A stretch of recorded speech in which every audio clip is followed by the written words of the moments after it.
Тогаш ќе му го предавам микрофонот на Милчо за одговорите, за да може и него да го слушнете, што не се слуша.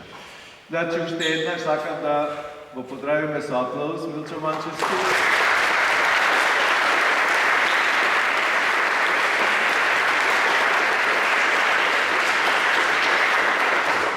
И навистина сакам најнапред да му се заблагодарам што најде време да дојде кај нас, повторно да влезе во просториите на Филозофскиот факултет, бидејќи, како што може би и знаете, тој некогаш се запишал на нашиот факултет, додуше на групата за историја на уметност да студира, а врската со филозофијата, колку што мене ми е познато, започнува уште од средношколските денови.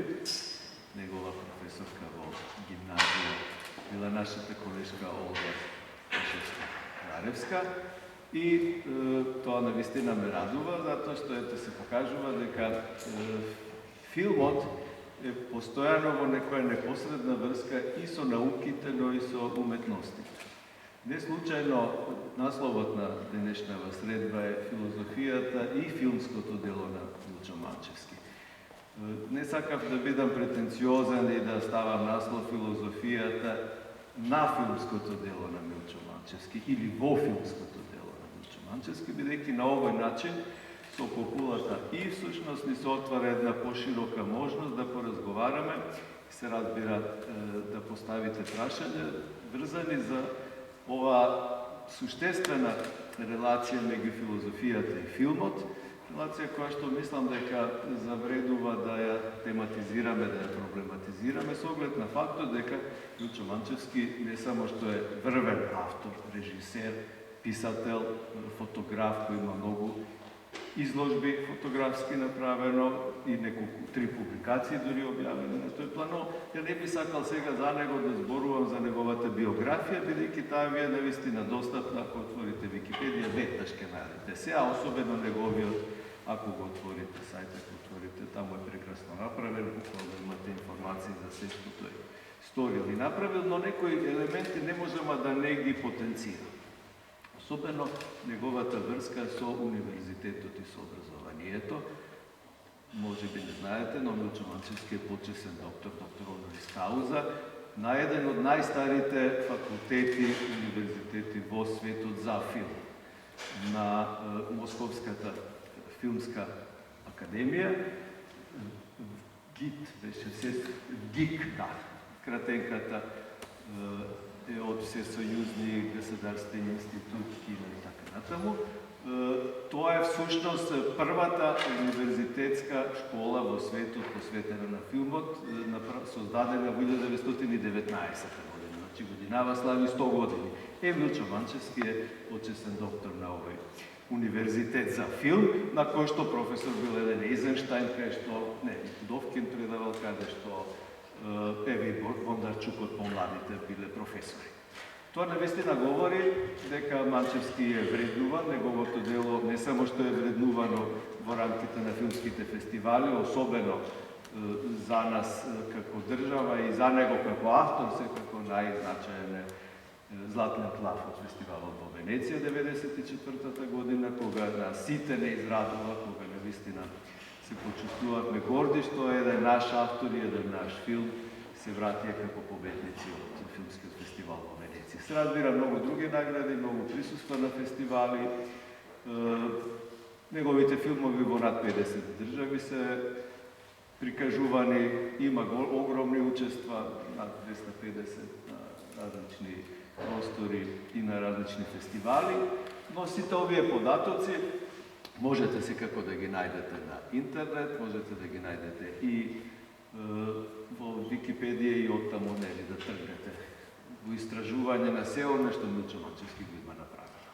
Но, оно што нас денес не интересира на оваа средба е всушност релацијата меѓу филмот и филозофијата во делото на Милчо Манчевски, во неговите филмови. Погледавме Бикини Мун. Бикини Мун е нетипичен во однос на предходните негови филмски остварувања, затоа што тоа е единствениот првиот филм кој не е снимен во Македонија. Целосно е снимен во Њујорк, во Соединетите држави. за разлика од претходните 4 негови филмови снимени кај нас и последниот исто така кој што се снима кај нас. Но тој во себе си ги носи според мене клучните елементи и на неговата поетика и на неговиот пристап кон филмското творештво, што од гледна точка на естетиката и на филозофијата мислам дека се релевантни.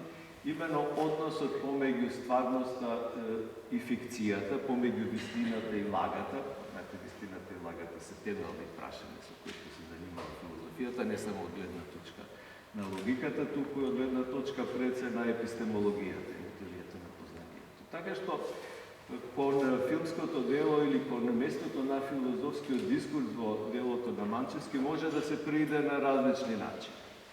Се разбира, може пристап од гледна точка на онтологијата, па може да говориме за битието на филмот или на филмскиот пристап на Манчевски во овие 5 негови клучни дела. Потоа може да говориме од гледна точка на естетиката, каде што мене навистина ми представувало задоволство сиве овие години во рамките на курсот по естетика со моите студенти да го гледаме филмот пред дождот и да го анализираме уште од минатиот век, па еве како доаѓаат нови генерации и сите тие на поинаков начин го гледаат, но во основата се уште тој филм предизвикува кај нив огромен интерес и ги мотивира да разговараат и да ги толкуваат прашањата врзани или прашањата кои произлегуваат од овој филм. А прашањата се бројни. Прво односот кон стварност. Принципот на мимесис или на репрезентација, ако сакате, како клучно естетичко прашање. Дури јас честопати сакав да велам дека во овој филм на Манчевски ние како да ги имаме сите теории за уметноста вкупно, заедно. Од него може да се изведе. Теоријата за уметноста како мимесис, теоријата за уметноста како форма, бидејќи формалните белези на овој филм навистина се фасцинантни. Потем теоријата за уметноста како израз, како експресија може да се изведе врз основа на овој филм, а да не одам за овие помалку познати теории како теоријата за уметноста како игра, како творештво и се разбира како институција, прочуена институционална теорија за уметноста на Артур Колман Данто.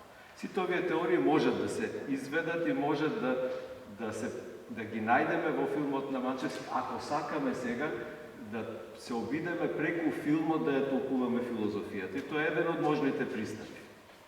Затоа што можните пристапи во оваа релација филозофија-филм можат да бидат, се разбира, филмови кои што се создавани од филозофи. Такви се да вистина многу малку. Вим Вендерс е единствениот од 20-тиот век кој завредува да биде спомнат како филозоф кој создава филмови. Вендерс студира медицина и филозофија и се гледа во неговите филмови тоа знаење негово. Филмови во кои што филозофијата е тема, не се многу познати, да речеме кога Ниче плачеше, филм за Фридрих Ниче, или Роселини неговите 4 филмови за Сократ, за Декарт, за Свети Августин и за Блез Паскал. Така што исто така оваа димензија на релацијата филозофија и филм мислам дека не дава некакви сериозни значени резултати и се разбира оној пристап кој покажува дека филмот сам по себе си носи во себе си филозофски идеи и оттаму може да изведеме една филозофија на филмот. Се разбира, за тие пристапи, такви пристапи кон филмот, голема вина има големите филозофи на 20-тиот век, Делез, како еден од последните автори кои што кон филмот пријде, обидувајќи се да покаже дека може да се изведе една филозофија на филмот од самиот филм. Се разбира, тука влегуваат и други теоретичари во доменот на аналитичката естетика и филозофија, како Кавел, како Керол, например, и нивниот пристап кон филозофијата на филмот, но Дерида, да речеме, неговите анализи на филмот, но јас не би одел сега во таа насока, туку би сакал едноставно да го започнам нашиот разговор со Милчо Манчевски, поставувајќи му едно единствено прашање, тргнувајќи од една реплика сега, гледајќи го филмов, врзана за граѓанинот Кеј, кога еден лик од неговиот филм нели самата Бикини го воведува граѓанинот Кейн како врвно остварување во филмот и тоа пак ме подсети на една мисла на еден исказ на Вуди Ален, кој самиот вели секогаш кога пишувам сценарио за филм и кога некој ќе ме праша на што работам, велам, сега го пишувам мојот граѓанин Кейн. За потем да сватам кога ќе почне реализацијата на филмот, дека многу работи од тоа што сум го замислил нема да се реализираат, нема да се направат така како што сум ги замислил. Па еве првото прашање што сакам на Милчо да му го поставаме, како тој се чувствува во однос на ова релација сценарист-режисер, бидејќи тој си е самиот сценарист на своите филмови. Веројатно кога почнува да ги создава филмовите, и тој почнува со ова идеја дека овој филм ќе биде сега мојот граѓанин Кейн. Еве тоа. Фала, Ивица. Прво сакам да се заблагодарам на можноста да зборуваме за тоа што го снимам. И да воопшто да зборуваме паметно. Ова ми е, ако не го сметаме моето гостување во бифето на ФДУ пред 2 години, ова е само втор пат како во Македонија сум на факултет, што мене ми е малку смешно, затоа што имам страшно многу и предавано, држав катедра на NYU, предавав на ГИК, во Берлин, во Москва, во Шангај, ама убаво е да се закружи кругот, па и дома да се. Што се однесува до граѓанин Кейн, репликата е влезе во филмот како дел од играње. Мислам, јас работам по интуиција и по искуство и по здрава логика.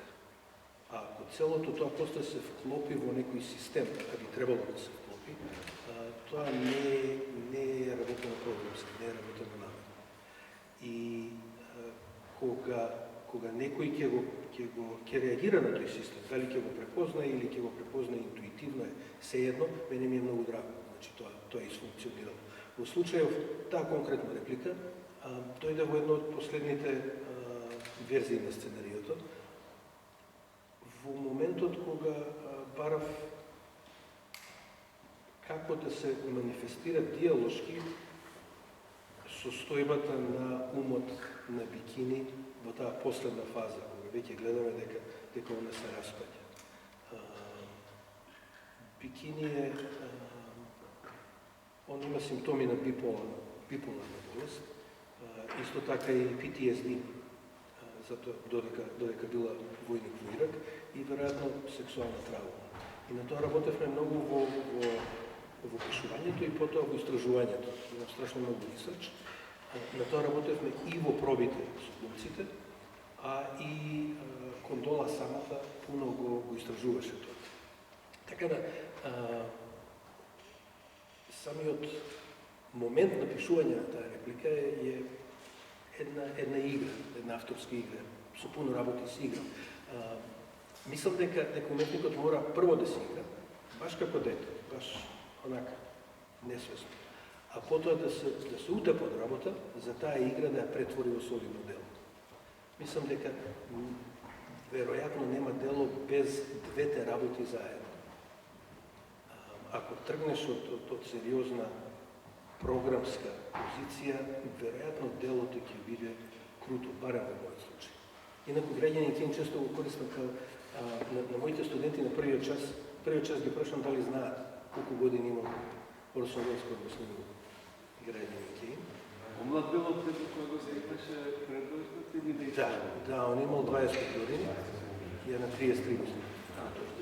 И студентите обично знаат дека спет и викам ова е чисто малку да ве нервира. Тоа е по прашањето на таа реплика. Сега, мене ми се допадна и таа, како се вика, таа автореференца или мета момент кога во филм адресираш филм. Ама целото тоа е направено во тој момент диалошки во една игра која не знаеш дали е она сериозна, дали е малку дуна, дали се зафркава со него. Го прашува дали е Црнобел филмот. Црнобел веќе не се снима, можеш да направиш Црнобел постпродукција. веќе као снимање нема. Нема, тоа покажува едно незино знаење во однос на документаристиката, дека се смета од итарната документаристиката од црно-бело, барем мнозина така сметат. И има една ирониска нишка, се разбира, и гробноста е приматна. И гробноста. Ја затоа реков, од филмовите на Манчевски може да се изгледат скоро сите теории за уметноста, особено она што мене ми е најдрага, уметноста како игра. Дури јас и една книга напишав под тој наслов, каде што најдобрите текстови врзани за играта ги објави, и ставот на Кант, нели, дека уметноста всушност е слободна игра меѓу имагинацијата, меѓу мечтата и разумот. Потребен ви е разумот, но потребна ви е мечтата, и во таа игровност и таа релација меѓу разумот и мечтата всушност се создава уметничкото дело. Па да, за мене играта е во осмислувањето на структурата на филмот пред да почнам да го работам. Значи, дали таа структура ќе биде лажен круг, лажна циркуларност, поделена во 3 дела како во преддожнот, или ќе биде еден лажен документарец за кој на крајот на филмот сваќаш дека не може да биде документарец затоа што се појавува еден монстр како во Бикини Мун. Тоа е веќе прашање на изборот во тој момент. Ама јас секојаш поаѓам од структурата. И тоа веројатно доаѓа од интересот за експериментален филм, за структуралистички филм, за концептуален филм од студентските денови. И тука има најмногу игра, и тука има најмногу безобразно. Мислам дека е неопходен безобразно. И потоа го има за време на пишувањето. Во пишувањето често пати мислам, ја имам некоја начална идеја, која е, да кажеме, 4-5 странички, и после тоа немам ништо меѓу тоа, во тој меѓу простор од 5 странички до полно сценариот од 120 страни. Обично се пишува еден долг синопсис од 50 страни, јас не го пишувам тоа. Значи, рибам во непознато и пишувајќи го сценаријето, често оно само ќе ме понесе таму кај што не било баш планирано. И обично тоа е добро. Некој ќе загубиш. Ама обично те води на непознат терен, кој додека го разрешуваш, ти создаваш нешто ново. И пишувањето е тој најубавиот, најкреативниот, најигривиот дел. Откако ќе заврши пишувањето, во мојот случај, не знам како е кај други луѓе, али во мојот случај играта и забавата се скоро готови. Заврши приказната, сега треба да бидеш возрасен и одговорен. Затоа што имаш една многу скапа играчка, има распоред, има планови, има луѓе кои нервозно чекаат. Ако зајде сонцето, не си го завршил кадарот, што правиме, која ќе го заврши, се потрошија парите, си отиде глумецот. Значи, останува она практична работа која служи само за да не сам претерувам, ама во голема мерка да се обезбеди дека тоа што е напишано, таа игривост, таа лепршавост нема да биде расипана. Јас се уште поголемо задоволство имам во пишувањето или во монтажата, кој исто така абстрактен процес, во споредба со снимањето и во работата со глумци. А самото снимање, кога би можел, никош не би на сет. Ако може да напишем, да пробам со глумците, друг нека иде да се мачи малце, нека опрати материјалот да го измонтирам.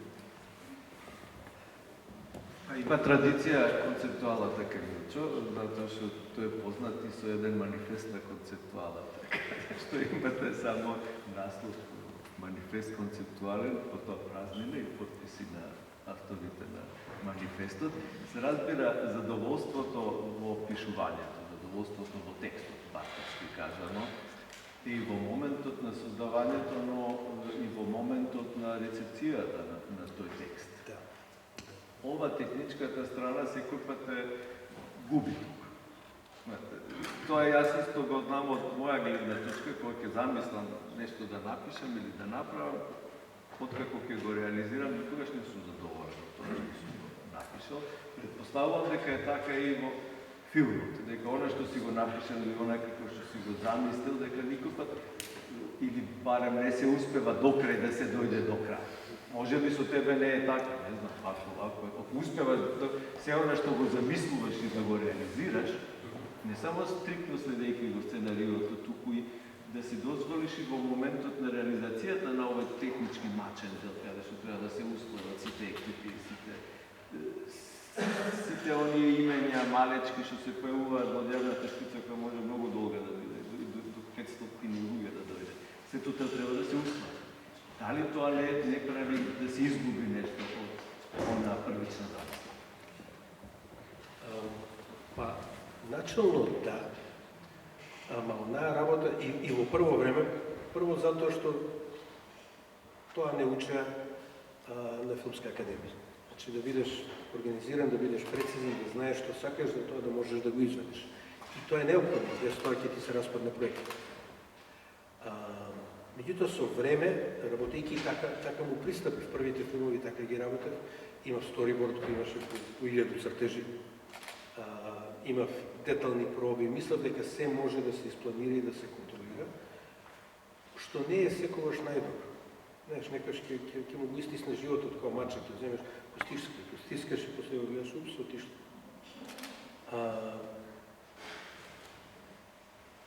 Што со те ми се чини да се најде диалог меѓу текстот и екзекуцијата. И во екзекуцијата, значи, да бидеш доволно организиран, се зборам за практични работи, ама јас сум практичен. Во екзекуцијата на напишаното, да бидеш доволно организиран за тоа да не избега, да може да се случи онака како што сакаш. А секое случување во меѓувреме, кое е позитивно, да биде вградено во делото. Значи, тоа може да биде момент во кој, не знам, има во предождот, има еден момент кога Александра доаѓа дома, ја гледа куќата, која се распаѓа, која е во едно прилепско село и во меѓувреме и буквално се распаѓа.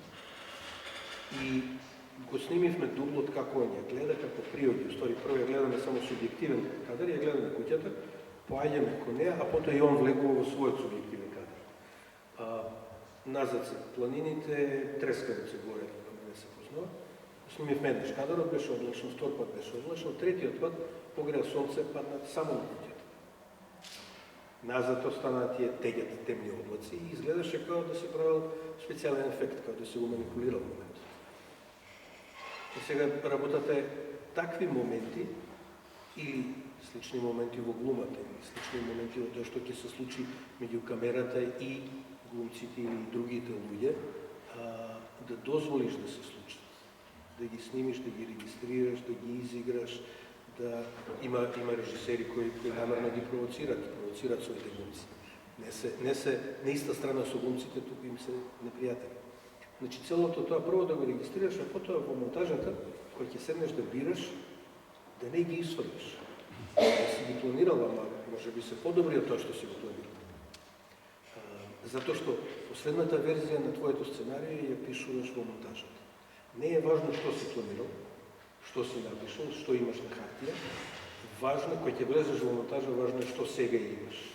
И тоа што го имаш е секогаш различно. И некојаш е подобро различно од тоа што си го планирал. Некои сцени се подобри, некои се полоши, тие што испаднали полоши може да ќе ги свалиш, па може да ќе сватиш дека никош не си требало ни да ги напишеш. Можда затоа не си успел добро да ги снимиш. Во секој случај мора цело време да си буден и да го имаш тој диалог со делото. Значи, ја мислам дека диалогот на авторот е со делото, а не со публиката. Затоа што публиката секогаш можеш да ја подметиш. Со пријатен момент, зависи од публиката, со пријатен момент, со звезда која тие сакаат и автоматски се благонаклони кон филмот. Со продолжение, со приквел, со свашта. Добро, еве, навлегуваме во авторот. Иако, овие теории велат дека авторот треба наставно да се стави, но никаде да е така. Пар дали авторот е небитен, прокламира ториски смртта на авторот, не се согласувам со него. Односно, овој став. Да, битно е делото, се разбира, меѓутоа не може делото да постои без автор. Еве кога авторите не сакаат многу често да зборуваат за својата така наречена креативна работилница, да ги откриваат тајните на создавањето, бидејќи понекогаш се покажува дека нема некои тајни. дека тоа е занает, што треба макутрпно да се совлада, затоа што филмот е занает. Се разбира, не се останува само на занаетот, како што и пишувањето драми е занает. Мојот драг покоен пријател Горан Стефановски велеше прво треба за нечискиот дел да си го научиш како се пишува драма, па потем да ќе пишуваш драма, а не ајде веднаш да се пишува без знаење. Но, можеме веднаш да ги вклучиме и студентите, се разбира и гостите, гледам и повеќе дека има и повозрастни, не само студенти, но имаме можност да го прашаме Милчо и јас верувам дека ќе искористите таа можност да не го узурпираме јас тоа право, инаку би сакал да го поставам уште голем број прашања, особено релацијата документарен филм, да речеме, игран, с оглед на фактот дека овие два последни негови документарни филмови се фасцинантни. Ова што можехме да го погледнеме сега, крајот на времето, а и четврто, навистина е, погледнете го, ако можете да го слободно да го видите на неговиот сайт. Па не знам од каде, можам да шпекулирам од каде дојде, ама последниве 10 години баш сум така прилично преокупиран со тој диалог или конфликт или преградка меѓу вистината и приказната, меѓу измисленото. Може би затоа што работам авторски филмови, не студиски филмови по нарачни. И во авторските филмови секојаш има дел од тебе, сакал неќе. И тоа ме тера и да размислам на начин на кој не знам, на кој размислов кога сакав да студирам филозофија во гимназија. Што е тоа што јас го правам? Во суштина лажам. Тоа е описот на нашето работно место како уметници, особено како филмаджи, да лажеме цело време. Сега, добро е ако таа лага е кажана во име на некоја поголема вистина. Значи, ние лажеме дека овој глумец умира, ама затоа кажуваме поголема вистина која, да кажеме, се однесува на тоа како изгледа да изгубиш некој близок. И размислувајќи за тоа кој е тој однос на нас уметниците со вистината и лагата, почнав структуралистички да се бавам буквално со тоа кој е тој однос меѓу вистината и лагата и напишав пар есеи кои се бавеа со тоа. Онака подолги есеи, потоа го снимив Мајки, кај што пола од филмот, односно една од трите приказни е скроз документарна, онака класично документарна, а другите две се играни и трите приказни немаат никакви или скоро никакви допирни точки на ниво на приказна. Потоа беше четврток, како што спомна Ивица, па крајот на времето. Крајот на времето иако изгледа како документарец и ствари полудокументарец, се што се случува во него е изрежирано. Значи, тоа се вистински луѓе на таа вистинска улица во Сан Антонио во Куба. Меѓутоа јас им кажав што да правам. И потоа го, значи, изрежиран беше моментот, иако беше момент кој се состои од оно што они навистина би го правили. Сега тук имаше наморено прашање, дали е документарец, ако не си го фатил кога се случувало, туку дополнително си ги замолил да го повторат. И веројатно не, ама тоа е подолга дискусија. Да. И сега Бикини Мун, мислам дека оваа акутна фаза на моје интересирање околу тоа што е вистина, што не е вистина, колку ние лажеме, како лажеме, зошто лажеме како уметници, со ова, мислам, за мене го исцрпив за сега тој интерес. Врба веќе воопшто не се бави со тоа. Ќе видиме понатаму како ќе иде, ама тоа некако од внатре ми дојде и ми е се уште многу интересно. Особено денес, кога сите цело време снимаме или гледаме нешто снимаме. Сите ние имаме камера, сите ние бар нешто малку документарно сме снимиле или сме излажале и тоа е после достапно на цел свет. Значи, концептот на тоа како и што се снима документарно денес во споредба со пред 30 години е револуционарно. И сите сме свесни за тоа. Денес сите сме манекени и манекенки, сите знаеме како да позираме. И што тоа прави на нашиот начин на размислување, тоа ме интересува. Само да се надоврзам со едно согледување. Го читав завчера Франциск папата и неговата изјава.